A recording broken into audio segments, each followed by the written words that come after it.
have a really special guest today, Jenniver Turla, and she is a eventing champion as well as a working equitation champion from this year, 2025. Yeah. Thank you, Sarah, so much for taking some time to talk to me today. Of course. Yeah. I had a great year, 2025, with both my horses. I have an event horse that won the Area VII eventing championships for Open Novice, which was a thrill of a lifetime for me. That was a pinnacle in the sport for me and my horse. And then I have a working equitation horse, that different horse. And this year I went to championships for the first time, and we came home with a win at level 3 in Open Championships in the High Point Open. And then is it the same horse that went to the Working Equitation Championship? No, I have a different horse. I have a working equitation horse. He really brought me to working equitation because he has some unique characteristics, and he really brought me to this type of competition. And he is now at level 3. And as a horse at level 3, I decided to take him to championships. He qualified, and he won the level 3 championships for our Region 1. Okay.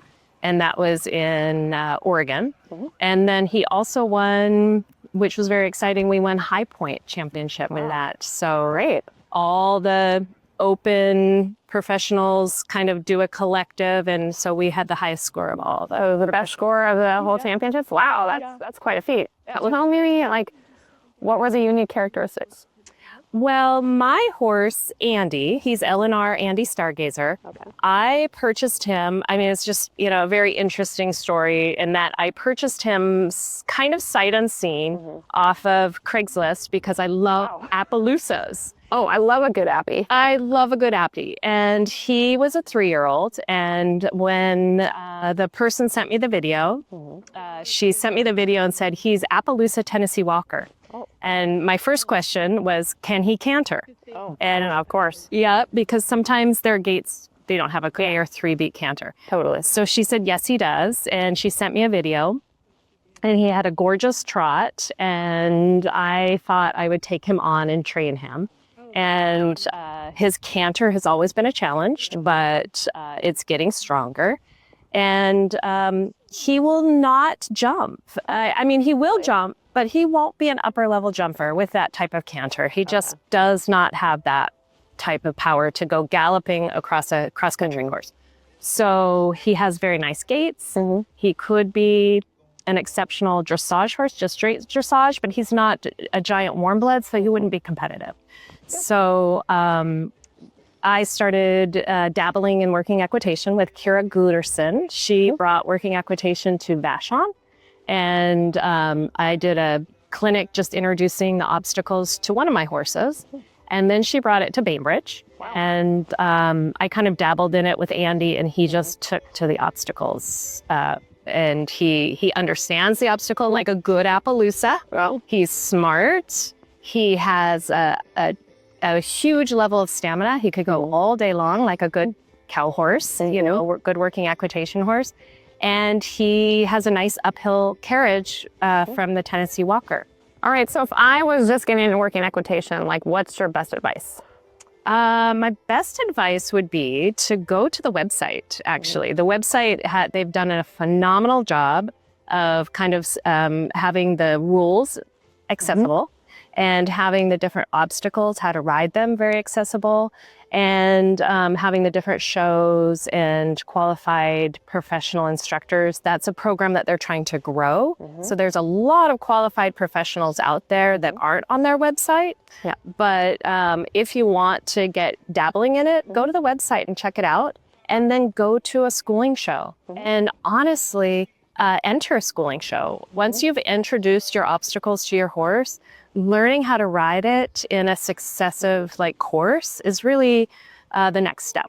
And when you go to a show, I really feel like the people are super welcoming with their knowledge. Absolutely. And it's a really nice community. So I think a lot of people really walk away having a good time. So that would be a great place to start. It's just... And how long have you been doing it?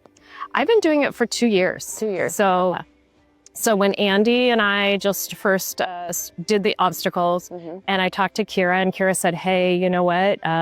I think that you should go out and kind of dabble in it and go and compete. I then kind of watched somebody ride a course and realized that riding a course is so much more vast than just riding the obstacles. And that was the challenge that I loved, is it really made me have to think through every single footfall that I'm going to be taking in between the obstacles. So it's not really just about the obstacles. It's about the course and how you connect those obstacles. And that really lit a fire for me, because I don't really have that in any other competitions that I do. I do dressage, which, you know, Working Equitation has the dressage. We do cross country, which, you know, you're galloping. So I get the thrill of galloping over fences. And stadium, you know, you get the picking your line on stadium course, but picking your line on a Working Equitation course it's really thrilling, and it's very exciting to come off of a well-ridden ease of handling course and feel really accomplished. The first couple of times that I've gone into my ease of handling courses, I have felt so nervous that I might actually throw up. Oh gosh. I have not been able to breathe, and okay, well, maybe we don't want to tell her to do that. Right. I know. But they should know, like, it's a lot more technical, and there's a whole lot of obstacles that you have to. It was really my mental game of figuring out that it was something new, and that whole feeling was actually kind of thrilling for me as a competitive standpoint. It's exciting. It really sharpens your senses. You really want to be able to go in, and when you're working with your horse, you really want to be that partner together. And so, you know, that to me was a really nice channeling of my adrenaline and my nerves. And it was thrilling to me. I love that kind of adrenaline rush. So, what is it like with like the speed class? Like, I mean, I'm my background's eventing, and you know, we're both kind of like the thrill of galloping and going fast. Like, how does it relate at all? No. Really? It doesn't. Okay. It doesn't. I thought you just have to like hurry a little bit more.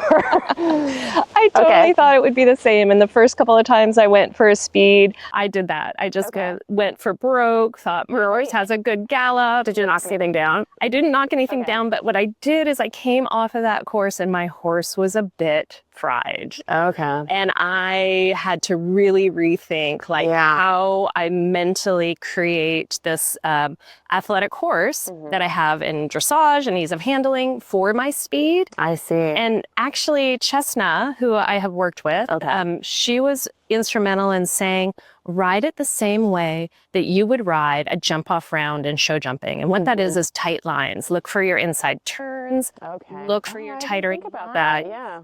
So just tighter lines, but still kind of like jumping, like a jump off, where you're still a little bit on the slower side in balance, but you're just tightening everything up. Tightening everything up. And that was really instrumental. That was very helpful. Okay. And I think for me and my horse, what I've really figured out with speed, because I do get really excited and I want to go fast, I have no. You see all the videos. I know. I mean, I've been watching a little bit at the Galega. Yeah. And it's just amazing watching the speed class. But I mean, that's really something to aspire to. Exactly. It does take some time to work up to that. And I think for me, it was just kind of that learning curve of like, whoa, okay, I can't go that fast or I'm going to blow my horses. You know, he's going to think he wants to go that fast every time. Oh, sure. He's going to want to canter that bridge every time. So you kind of have to really pick and choose for your horse. Right. And then the other thing that I really found out with my particular horse is I ride speed in my snaffle. I train in my snaffle with him. I compete in a pelham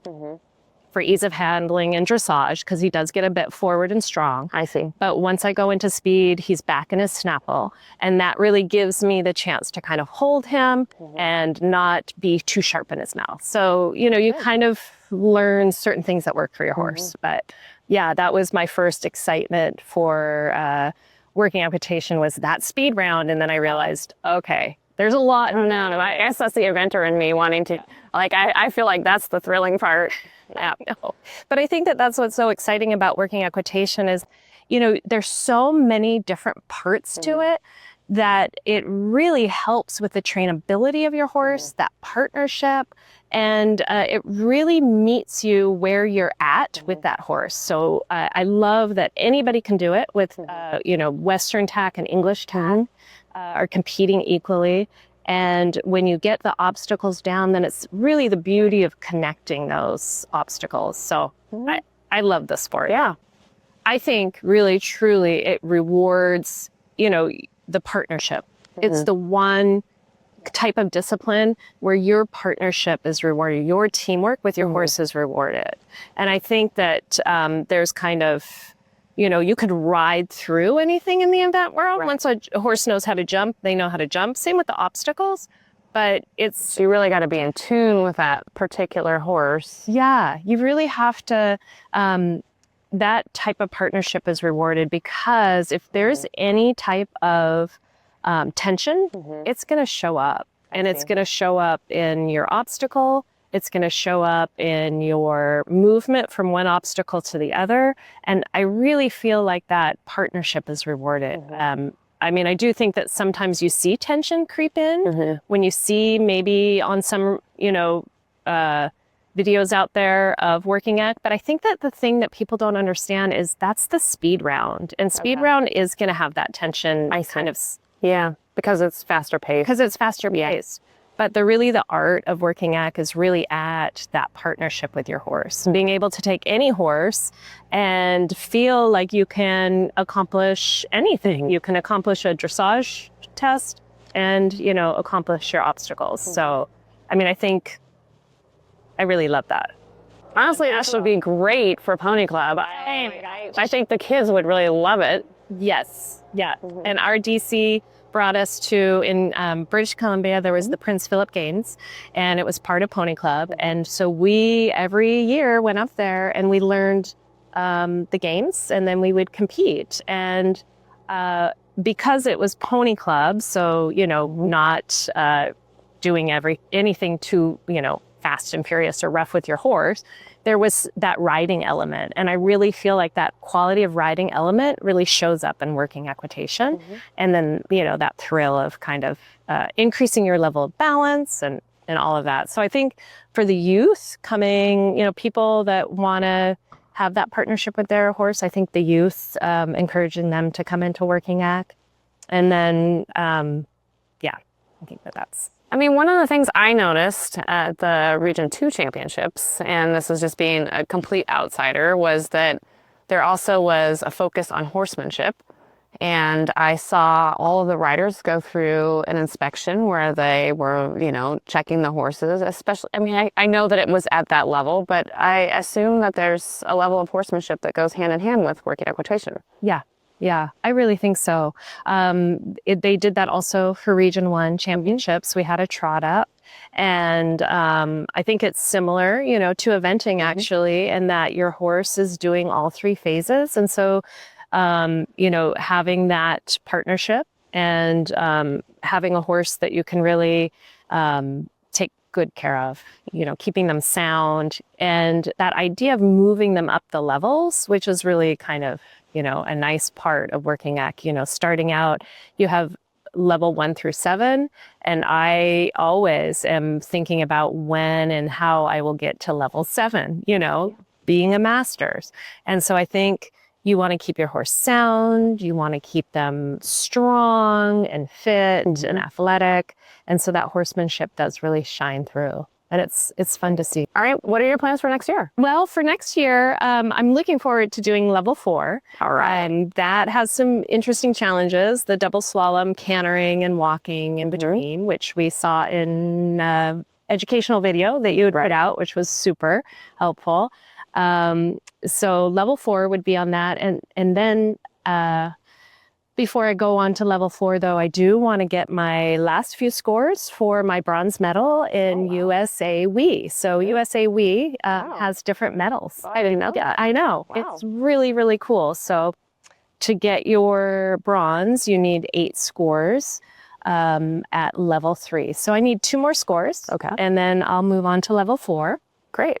And I would really like to be able to go to championships at level 4 with Great. horse and attend some clinics with different clinicians. Awesome. Yeah. Thank you, Sarah. Yeah, so, thanks so much for taking the time out to answer my questions and tell us about working equitation. I will leave the link to the USA Working Equitation down below, so please check that out. And there's all the information you could want on there as far as instructors in the area and how to get involved.